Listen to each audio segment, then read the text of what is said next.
Si por algo se caracteriza la Inquisición, en el caso también español, se caracteriza por ser una institución que ha tenido muy mala fama. Gran parte de esta mala fama se debe a los famosos autos de fe que son poco conocidos y que hoy os voy a explicar en este vídeo. Los autos de fe eran las ceremonias en las que se publicaban las sentencias de los condenados por los tribunales de la Inquisición. Como solemnidad es un acto religioso que servía como instrumento de afirmación de la ortodoxia católica.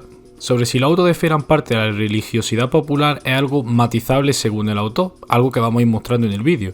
Estas ceremonias podían celebrarse en privado como un auto particular o en público, las que todos conocemos, siendo esta última la más famosa. El auto de fe no se basa en ir a la plaza, quemar 4 brujas y volverte a casa. El auto de fe en España comienza como un acto religioso de penitencia y justicia, pero acabó siendo un festejo público, de hecho tiene bastante parte teatral, por así decirlo. Los extranjeros que presenciaron estos autos de fe, quienes dejaron constancia de lo mismo, no hablan de un acto impresionante, terrible y espantoso. Un gentil hombre de cámara de Felipe II, neerlandés, hombre curioso cuanto menos, decidió asistir a un auto de fe en el año 1559. En ese auto se llevó a cabo la ejecución de 4 monjas que fueron quemadas y otras 2 personas que fueron quemadas vivas. Lo único que comentó del auto de fe es que fue espantoso. En el 1591, un flamenco asistió a un auto de fe en Toledo, describiéndolo como algo triste y desagradable de ver. No obstante, la parte más morbosa, más conocida, las ejecuciones públicas, era algo realizado también por otras instituciones y en otros lugares, no solo en España, por lo que esto no es un evento exclusivo de la Inquisición y de los autos de fe. Pero pese a ser algo no exclusivo de la Inquisición, sí que ha determinado mucho la imagen que se tiene sobre ella. De hecho, se exagera muchas veces su imagen, negativamente. La realidad es que los autos de fe públicos no fueron algo tan común como podemos pensar, así lo dicen algunos autores como Henry Kamen. Eran no muy habituales a inicios del siglo XVI, no aumentaron pese al protestantismo, siendo espectáculos visuales que algunas veces se veían una vez en la vida, salvo que hubiese casos de persecución, que un auto de fe cuando hay una persecución siempre entra bien. Tampoco los tribunales inquisitoriales se podían todos permitir hacer un auto de fe, ello tenía grandes gastos. Un inquisidor de Barcelona en el año 1560 se quejaba diciendo que ciertamente consideraba que los autos eran necesarios para inspirar temor a los extranjeros que vienen aquí y a la gente de este país. Sí, los autos de fe como medio para acojonar a la población. Veamos casos donde fueron más frecuentes. En el Tribunal de Granada realizó entre 1549 y 1523 15 autos de fe. En Murcia, entre 1557 hasta el año 1568, solo 10, y en Córdoba entre 1693 al 1702 solo 7. Muchos de ellos tampoco fueron actos públicos, sino privados, pequeñas ceremonias dentro de la iglesia, no hubo show, no hubo un espectáculo. Aparte de su finalidad de castigar a los herejes, ya hemos mencionado otro de sus objetivos, atemorizar a la población. La ceremonia del auto de fe público era un intento por parte de la Inquisición de afirmar su presencia donde transcurría la vida social,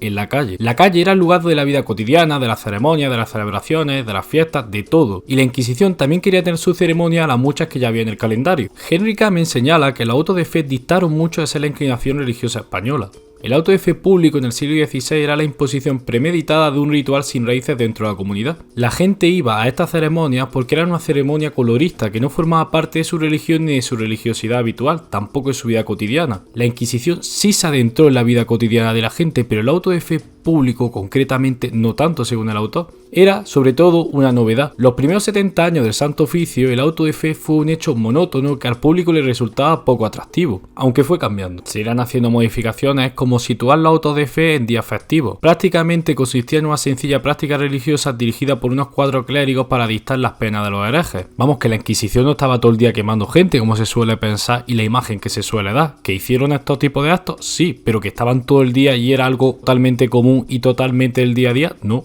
Las penas dictadas en los autos de fe eran varias, no había una sola, no era quemar y ya está. Las penas podían ser una penitencia, el menor de los castigos, donde tenías que jurar de esos delitos.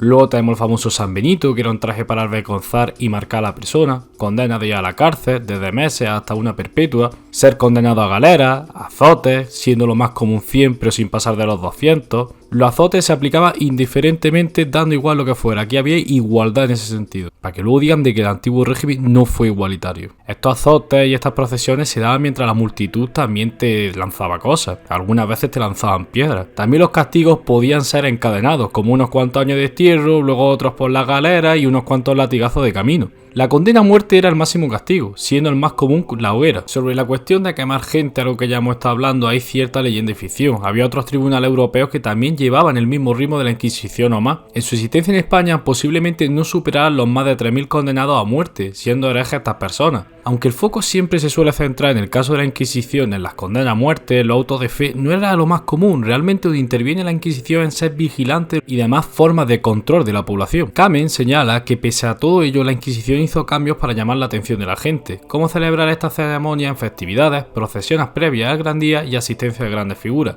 No a todo el mundo le agradaba ir a los autos de fe. La prueba más conveniente a la apatía de estos autos de fe era la poca atención prestada por los propios pintores. Si hubiera sido de gran impacto hubieran dejado más marcas, tampoco los escritores estuvieron muy pendientes de los autos de fe. Sin embargo, la Inquisición sí encargó cuadros y semejantes para hacer latente su poder. Tampoco es que un auto de fe público fuese barato, por aquello de que había que montar cierta arquitectura efímera, que había grandes decoraciones, procesiones, se ocupaba la plaza de la ciudad, es decir, que era caro. Veamos el caso de los herejes protestantes en el año 1558, donde Corona e Inquisidor General coincidieron en un castigo ejemplar. Todo ello se produjo en la ciudad de Valladolid en el año 1559, quien acogió estos nuevos autos de fe con los cambios que hemos mencionado anteriormente. En ese año el rey era Felipe II, quien todavía no había tenido el privilegio de asistir a un auto de fe, por lo que la ocasión lo merecía. La ceremonia del 8 de octubre fue escenificada por la Inquisición en la Plaza Mayor de Valladolid, la cual tuvo gran asistencia. Los actos dieron comienzo a las 6 de la mañana con predicaciones de un sermón formal. Luego el rey desenvainó su espada ante los inquisidores y juró defender la autoridad del Santo Oficio. El espectáculo central consistió en una procesión de penitentes, cuyas sentencias fueron leídas por los inquisidores. Esta sección ocupó la mayor parte del tiempo. Los arrepentidos fueron aceptados de nuevo públicamente en el seno de la iglesia, mientras que los impenitentes fueron condenados a los correspondientes castigos. Una misa solemne puso fin a los actos. La ceremonia duró en total cerca de 12 horas y se nos informó de que hubo varios millares de espectadores. Por su combinación de religión, castigo y espectáculo, el auto de fe fue concebido deliberadamente como una obra de teatro que debía de impresionar e infundir temor a quien asistía. Quería atraer más gente para acojonar a más gente, una especie de Halloween. El objetivo era infundir terror y temor, que quedase latente ese sentimiento de que no se podía ser un hereje. Inicialmente el principal motivo era ir a ver las grandes personalidades del Estado, por ejemplo al rey cuando asistía o distintas cabezas del Estado. Y ello era un atractivo. Ahora vemos todos los días las grandes cabezas del Estado, pero en la Edad Moderna no era común. En el caso de Valladolid en Puesto, el rey fue. El hecho de querer ver al rey y demás figuras hizo que muchos acamparan por la noche en la plaza para ver el auto de fe. Como en un concierto de Taylor Swift, donde luego viene Ruido Bernabéu a quejarse. Yo supongo que no se quejarían del ruido que hizo el auto de fe, por lo que sea. Otros alquilaron casa incluso para ver el propio auto de fe.